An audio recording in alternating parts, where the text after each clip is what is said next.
请公诉人、辩护人入庭。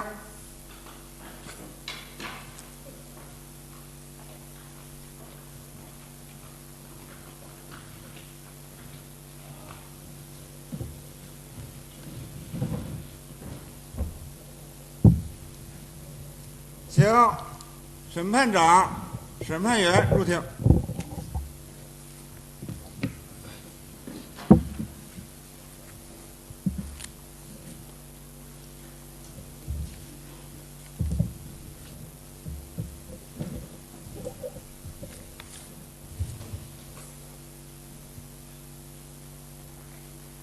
报告审判长，公诉人、辩护人已经入庭，被告人已押到候审室候审，开庭准备工作就绪。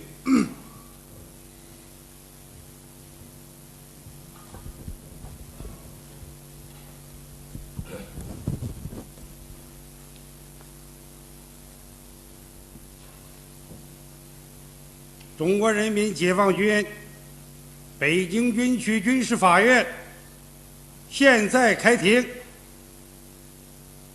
传被告人徐庆贤到庭。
北京军区军事法院根据中国人民解放军军事法院军事检察院1989军检法字第11号通知，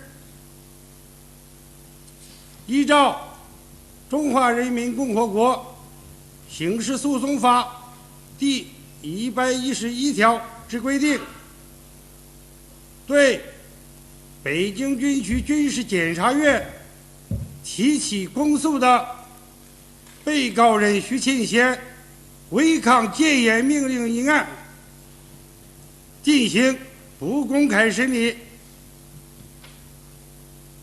不公开审理的原因是，本案涉及国家机密。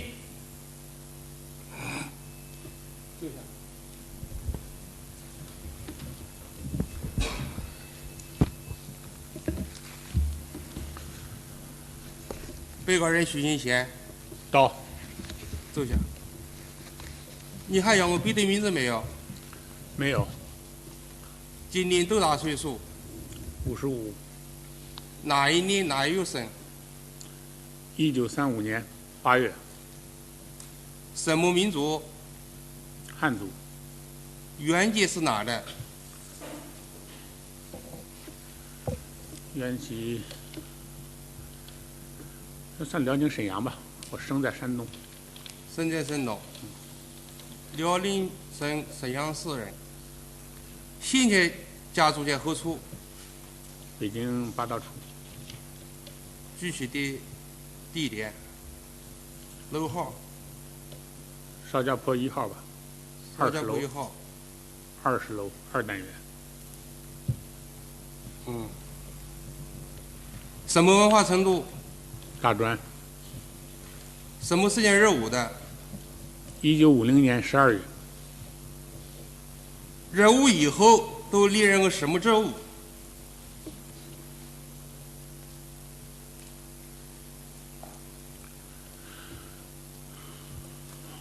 学员、报务员、参谋、副营长、营长、团参谋长、科长、处长、师参谋长、师长、副军长、军长。什么时间任38机动军军长的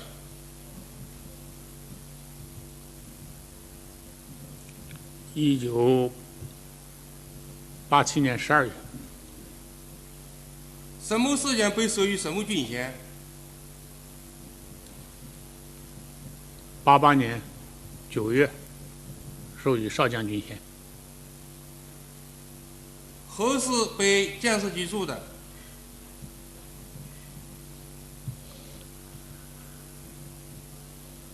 ？1989年9月11日。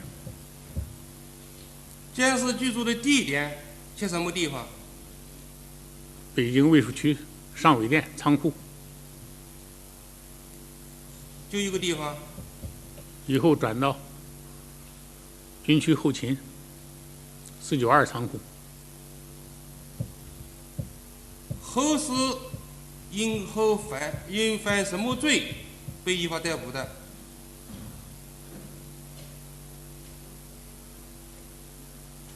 ？90年1月9日，逮捕证写的是因为违抗戒严命令。逮捕以后关押在什么地方？北京军区看守所。你过去是否受过什么奖励没有？立过功，当过先进工作者，受过一些奖励，都记不清了。立功的主要原因是什么？工作积极努力，任劳任怨。过去是否受过处分没有？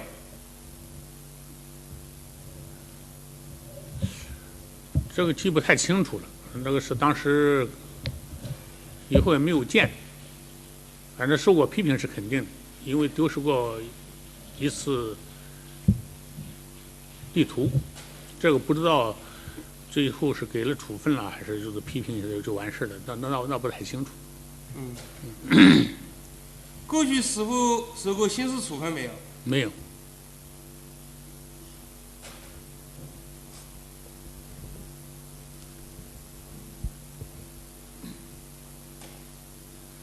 被告人徐勤贤，到。坐下。两个手不要乱动，放好了啊。现在向你宣布，合议庭组成人员、书记员、公诉人、辩护人名单。告知你在法庭上享有的各项诉讼权利义务。根据《中华人民共和国刑事诉讼法》第105条和《中华人民共和国人民法院组织法》第10条第2款的规定，本合议庭由本院大校副院长魏世斌、正团指上校审判员冯兆山、副团指中校审判员周新华组成，由副院长魏世斌担任审判长，本院正营指少校审判员赵永海代理书记员担任法庭记录。根据《中华人民共和国刑事诉讼法》第112条之规定，北京军区军事检察院上校副检察长江基初正团指中校检察员蒋继光、正营指少校检察员王长申出庭支持公诉，并对法庭审判活动是否合法进行监督。根据《中华人民共和国刑事诉讼法》第26条的规定，由你委托的北京军区法律顾问处法律顾问杨云凯、许恒栋担任你的辩护人，出庭辩护。对不对？于先生。到。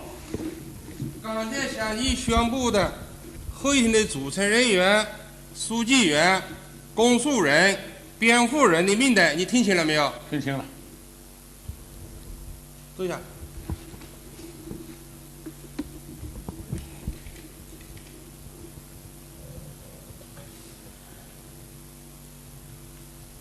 需要你起立的时候，由审判长来指定你起立，听见了吗？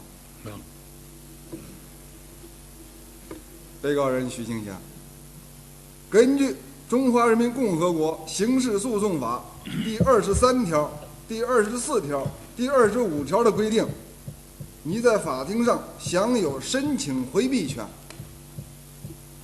如果你认为合议庭组成人员、书记员、公诉人与本案有利害关系，可能影响公正处理本案，你可以提出理由申请回避，但是否应当回避，由本院院长或者由北京军区军事检察院检察长依法决定。听清了吗？听清了。你对合议庭组成人员、书记员、公诉人是否申请回避？不申请，都同意。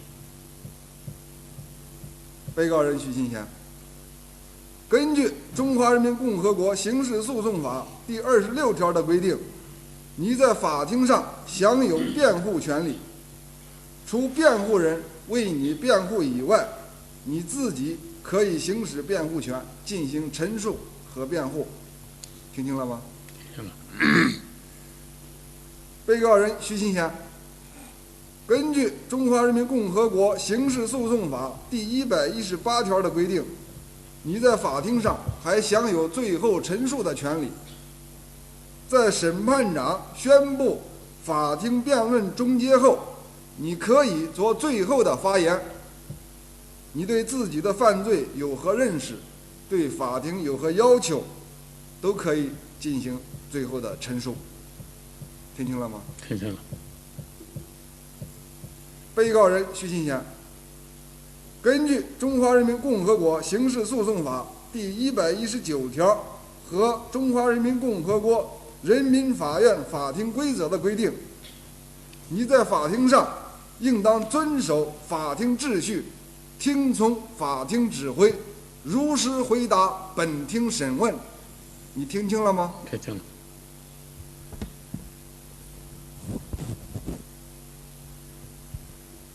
被告人站起来。现在进行法庭调查，首先由公诉人宣读起诉书。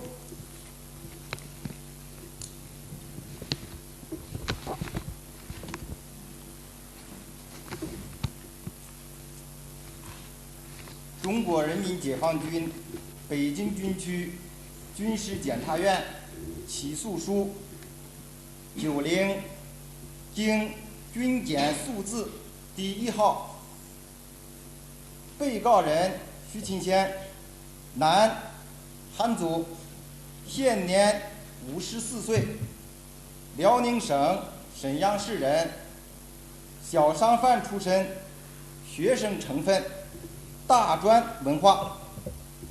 1950年12月入伍，1956年7月入党，1987年12月任陆军第38集团军军长，1988年9月1日被授予少将军衔，因违抗戒严命令，于1989年5月23日被撤销军长职务，同年9月11日被监视居住，1990年1月9日被依法逮捕。被告人徐勤先违抗戒严命令一案，由解放军军事检察院侦查终结，并于1989年12月8日授权我院进行审查起诉。现查明1989年5月18日16时许，北京军区政治委员刘振华，当时周一斌司令员正参加上级召开的经济会议，等领导同志在军区办公楼主楼3层会议室向徐勤先传达中央军委关于调38集团军到北京执行戒严任务的命令。当刘政委等军区领导同志传达军委命令和部署任务后，徐勤先即表示拒绝带领部队进京执行戒严任务。他说，动用军队这样的大事儿，我建议由全国人大常委会、国务院全体会议进行讨论，究竟这样做对头不对头？这样的命令应当由国家发布，以党的名义发布是不合适的。他还说，这样的行动要经得起历史的检验，一个事件也可能短时间看不清楚，但历史可以证明，执行这样的任务可能立功，也可能成为历史罪人。他声称，带武器执行这样的任务，我无法执行。中央军委可以任命我当军长，也可以撤销我的职务。这样的命令我无法执行，请领导另找别人吧。在军区领导的严厉批评和责令下，徐勤先到军区作战值班室，用保密电话将军委的命令传达给了该集团军政委王福义，并对王说，我不同意这个办法，我不能执行这个命令，我不能指挥了，至于谁指挥，你们定吧。当晚7时许，徐勤先在军区85号楼招待所213号房间给军区刘政委打电话说，命令我传达下去了，今后这件事就不要再找我了。此后，徐勤先没有向军区领导表示过要执行军委的命令。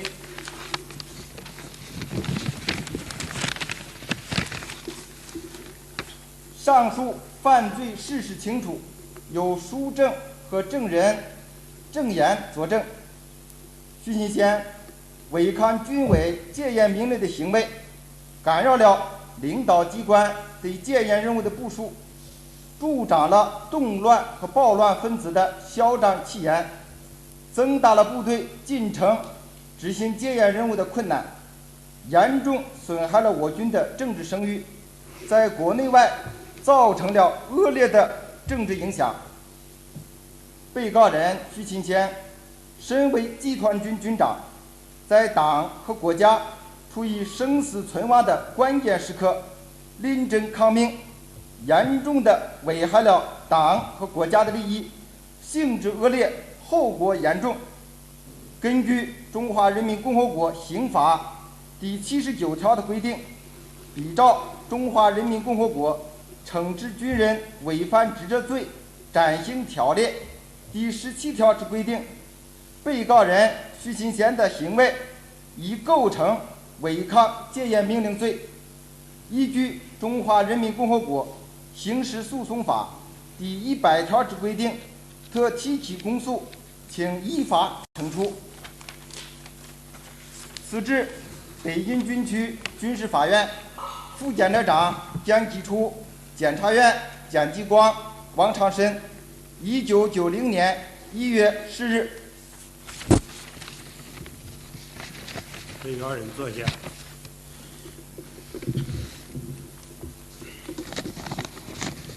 被告人徐庆贤，下面本庭根据起诉书的指控，对你违抗戒严命令的犯罪事实进行调查。被告人徐庆贤，你是什么时间，在什么地方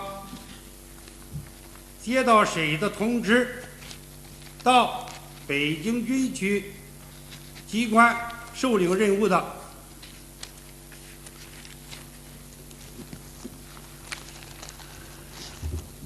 ？1989年5月18日中午，接到军里边唐明宏副参谋长电话，让我到军区受领任务。唐明宏是怎么通知的？电话通知的。电话通知的。你对唐明宏是怎么讲的？当时因为我有病住院，说你能不能够去？我说昨天的结石已经排出来了，现在勉强可以。我说我可以去。你说你可以去？可以去。你是什么时间因患合并到北京军区总医院住院的？89年5月16日中午前后吧，由房山280医院因为泌尿系统结石转到军区总院。住在军区总院哪个科？内务科。内务科。泌尿系结石，泌尿系结石是什么时间排出的？5月17日晚饭前后。5月17日晚饭前后排出的。17日下午，可能晚饭吧，晚饭前是晚饭后，记不太清楚。结石排出以后，你当时的身体状况如何？虚弱、疼痛、无力，因为5月15日发病，折磨了2、3天，精力不支，身体疲倦，另外身体疼痛的部位很多。你住院除了泌尿系结石以外，还患有别的病吗？当时3月中旬教学法集训的时候摔坏了脚，顺便检查一下子，其他的就是顺便的检查。其他都是顺便检查一下。检查。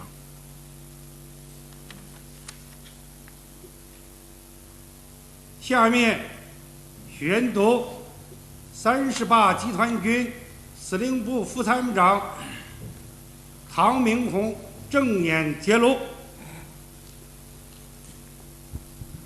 月18日12点30分，我接到军区作战部洪翠峰同志电话，通知我说，请你军军长下午3点到军区办公楼主3楼会议室开会。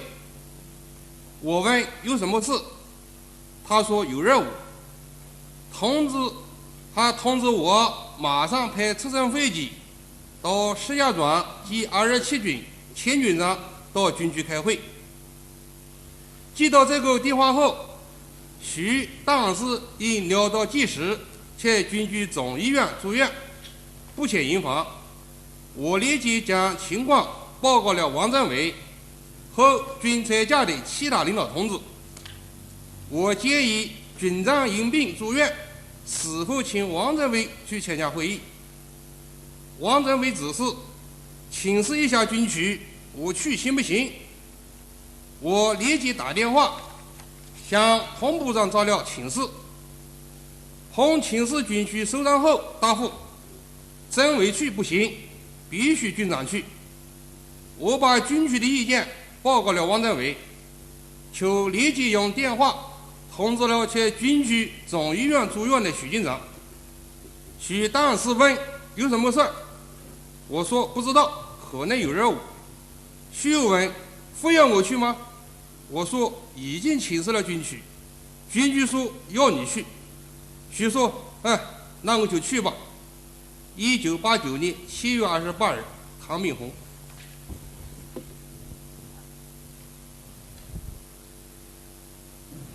刚才宣读的唐明宏副参谋长的证言揭露，你听清了吗？听清了。唐明宏副参谋长证明，他于5月18日12点30分接到北京军区作战部部长彭翠凤的电话，通知38集团军军长下午3点钟到军区办公楼主3楼会议室开会。经向38集团军政委王复义报告，并经请示军区后，立即用电话通知了在军区总医院住院的许军长，你答应自己去军区开会。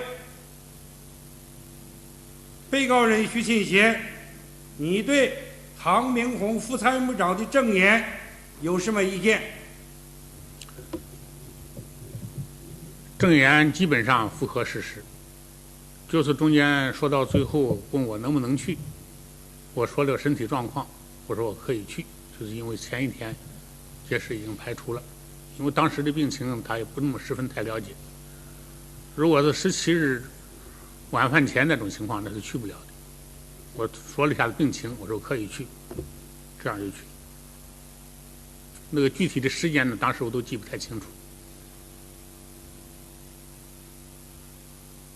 辩护人有什么意见？没有。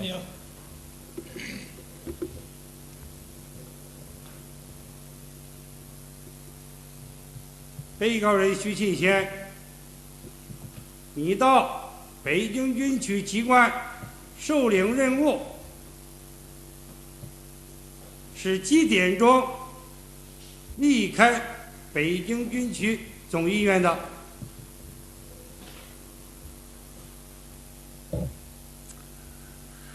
具体时间呢记不清了，因为接到电话以后呢，就找车，当时车可能到车站去送卫生所长，可能回营房，当时可能没有回来。我又找总院，请他们派车，要了几个电话要不通，院长啊、院务处啊，最后又打到军区作战值班室，请他们告诉军区后勤，再转到总院给我派个车，我去。这中间耽误了一段时间。以后这个医生呢，知道了我要到军区去，又来了几位医生，这个帮助我检查和处置身体。因为当时病后啊，身体还是比较虚弱，还有不少问题，他们帮助我打了针，又拿了药，处置了老半天。以后车又回来了，回来了以后，这个时间具体记不清楚，可能在那14点到15点之间吧。14点到15点之间离开总院，当时没有看表。这个时候离开总院的。因为这里头找车、处置，耽误了一段时间。最后坐谁的就是车去的？这我们军里面的车。汽车司机是谁？平发奎。平发奎。你是几点钟到达北京军区机关的？大约16点左右吧。16点左右。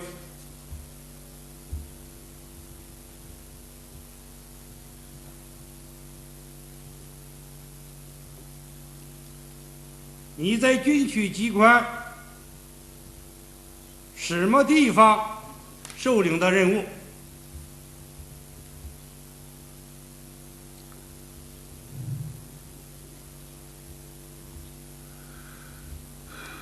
当时我记得是这个，好像3楼西侧一个会议室。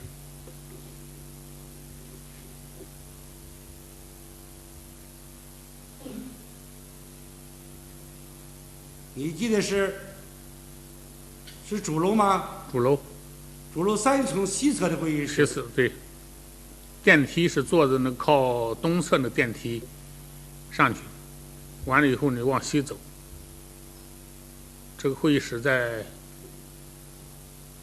走廊的南侧。在走廊的南侧，从东边的电梯上去，往西走，啊，南侧的门进去的。对。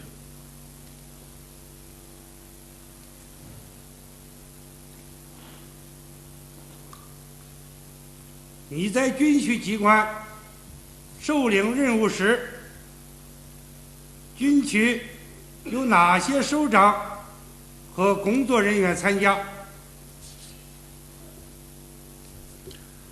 刘政委、李副司令、邹参谋长，